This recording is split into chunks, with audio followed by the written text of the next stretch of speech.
how the world is reacting to Trump recognizing Jerusalem as Israel's capital. President Trump's plan to recognize Jerusalem as Israel's capital and begin the process to relocate the U.S. Embassy from Tel Aviv to Jerusalem has prompted warnings of violence and concern that the move will scuttle any chance at advancing peace efforts.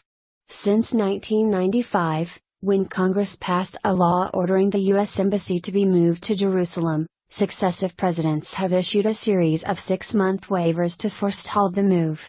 During the 2016 campaign, Trump promised to allow the embassy to be moved, and on Monday, he allowed a deadline for the next waiver to expire. The White House told reporters on Tuesday that the president would officially recognize Jerusalem as the capital in a speech on Wednesday.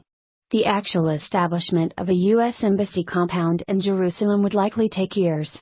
The status of Jerusalem is probably the most combustible issue in the long-running Israeli-Palestinian conflict, as NPR's Larry Kaplow and Camila Domonoske have reported. The city is sacred in Christianity, Islam and Judaism. Disputes there have prompted violence and protests not just in the Israeli-occupied Palestinian territories but around the Middle East. The White House said Tuesday that Trump's decision was a recognition of reality. The move is good news for Israeli Prime Minister Benjamin Netanyahu, who has long lobbied for it. However, it does not sit well with many key players in the region. Jordan's King Abdullah reportedly told the president the expected decision will have dangerous repercussions on the stability and security of the region, according to a palace statement. Palestinian President Mahmoud Abbas, who spoke by telephone with Trump, warned against the dangerous consequences such a decision would have to the peace process and to the peace, security and stability of the region and of the world, Abbas spokesman Ravla Abu Rudina said in a statement, according to Al Jazeera.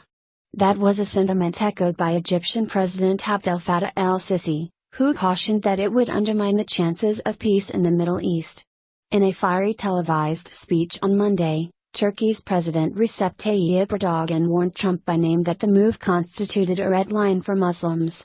We could go as far as cutting diplomatic ties with Israel over the issue, Erdogan said.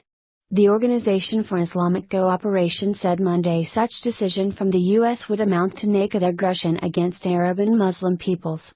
Ahmed Abulghait, the head of the Arab League, urged the U.S. to reconsider any recognition of Jerusalem as Israel's capital, warning of repercussions, according to the Associated Press. The Syrian government condemned the White House move, according to the Sana news agency. Among Washington's European allies, the tone was more one of concern.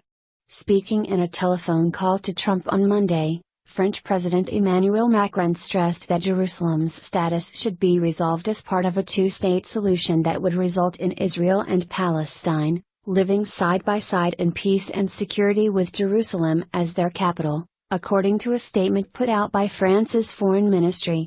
The UK Foreign Secretary, Boris Johnson, said it was too soon to comment definitively on the expected U.S. move.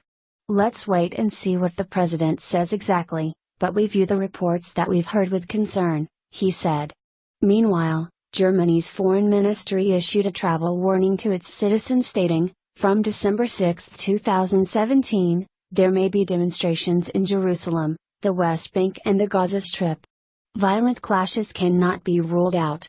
The Vatican issued a statement from Pope Francis urging the status quo for Jerusalem and calling for wisdom and prudence to avoid bloodshed.